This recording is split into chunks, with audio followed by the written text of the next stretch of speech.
नमस्कार। मानव सभ्यता और शेष प्राणी नाम के इस चैनल पर आप सभी का मैं स्वागत करता हूँ। सूर्य सिद्धांत नाम की एक पुस्तक है और उस पुस्तक में ज्योतिष की जानकारी है। ज्योतिष में काल क्या है, ग्रह क्या है, वे किस प्रकार से जो है घूर्णन करते हैं और हम काल के विषय में किस प्रकार से जानकारी प्राप्त कर सकते हैं। जो जानकारी हम प्राप्त करते हैं वह किस प्रकार से यथावत हो सकती है वह। तो मैंने आपको बताया था कि 360 वर्षों का देवताओं का एक वर्ष होता है। जब 360 वर्ष होते हैं देवताओं का एक वर्ष होता है। अब उससे आगे हम चलते हैं कि आगे क्या है। लिखा है तद 12 सहस्राणि चतुर्युग मुदाहृतम सूर्याब्द संख्यया द्वित्री सागरैर युताहतै संध्या संध्यांस सहितं विज्ञेयं तच्चतुर्युगम कृतादीनां व्यवस्थेयं धर्मपाद व्यवस्थया। आगे युगस्य 10मो भागश्चतस्त्रिवेद्यक संगुणः कर्मात्कृत युगादीनां षष्ठांश संध्यायोः स्वकः।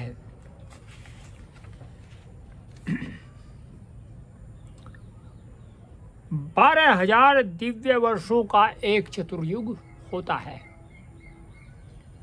अर्थात 12,000 दिव्य वर्ष जब होंगे तो उसका एक चतुर्युग होगा, जिसकी संख्या 100 वर्षों में 43,20,000 होती है। अर्थात 43,20,000 एक जो चतुर्युग है उसकी संख्या होती है। इसमें संध्यांश के वर्ष भी मिले हुए हैं। एक चतुर्युग में सतयुग, त्रेता, द्वापर और कलयुग 4 युग होते हैं। अर्थात देखिए यहाँ कितनी अच्छी बात है। एक चतुर्युग में सतयुग भी होगा, द्वापर भी होगा, त्रेता भी होगा और कलयुग भी होगा। तो अब कितने चतुर्युग हो चुके हैं उसके अनुसार ये आपको गणना, आप इससे गणना कर सकते हैं कि इस समय कितने चतुर्युग हो चुके हैं। और उसके बाद में जो कहते हैं ना कि कलयुग के बाद में फिर सतयुग आएगा, तो वो इसलिए आता है, वो काल की गणना है। आगे जिसके मान धर्म के चरणों के अनुसार होते हैं। चतुर्युग के 10वें भाग का 4 गुना सत्ययुग। अब जैसे चतुर्युग 43,20,000 है तो उसका 10वां भाग का 4 गुना, उसे 10 से भाग कर दो और उसका 4 गुना कर दो तो इतना तो हो जाएगा सतयुग। 3 गुना त्रेता युग, 2 गुना द्वापर युग और 1 गुना कलयुग होता है। प्रत्येक युग के छठे भाग के समान उसकी दोनों संध्याएं होती है।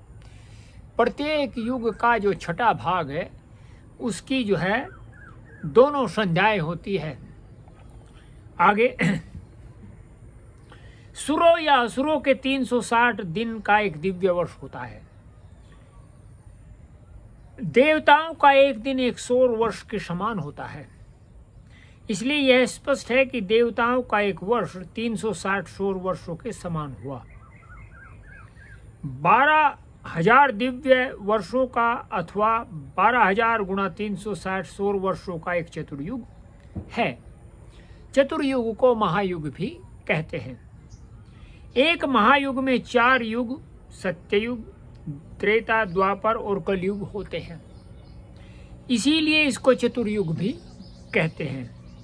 सत्ययुग में धर्म 4 चरण होता है, त्रेता में 3 चरण होता है, द्वापर में 2 चरण और कलयुग में 1 चरण इसी तरह है कि महायुग में सत्ययुग 4 भाग, त्रेता 3 भाग, द्वापर 2 भाग और कलयुग 1 भाग होता है।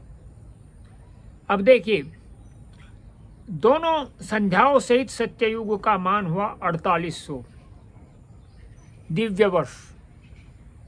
सौर वर्ष होगा 4800 को जो है आप 360 से यदि वो करे गुणा तो जो है उसका सौर वर्ष निकल आएगा। दोनों संध्याओं सहित त्रेता का मान हुआ 3600। सौर वर्षों में आप गुणा करेंगे तो सौर वर्ष आ जाएगा। द्वापर का मान हुआ 2400। तो अगर आप उसको फिर जो है उसी प्रकार से आप सौर वर्षों में परिवर्तित करेंगे तो जो है सौर वर्ष का मान आ जाएगा। कलयुग का भी इसी प्रकार से होता है। प्रत्येक युग की दोनों संध्याएं उसके छठे भाग के समान होती हैं, इसलिए एक संध्या 12वें भाग के समान हुई। युग के आदि में जो संध्या होती है उसको आदि संध्या और अंत में जो संध्या होती है उसको संध्यांश कहते हैं।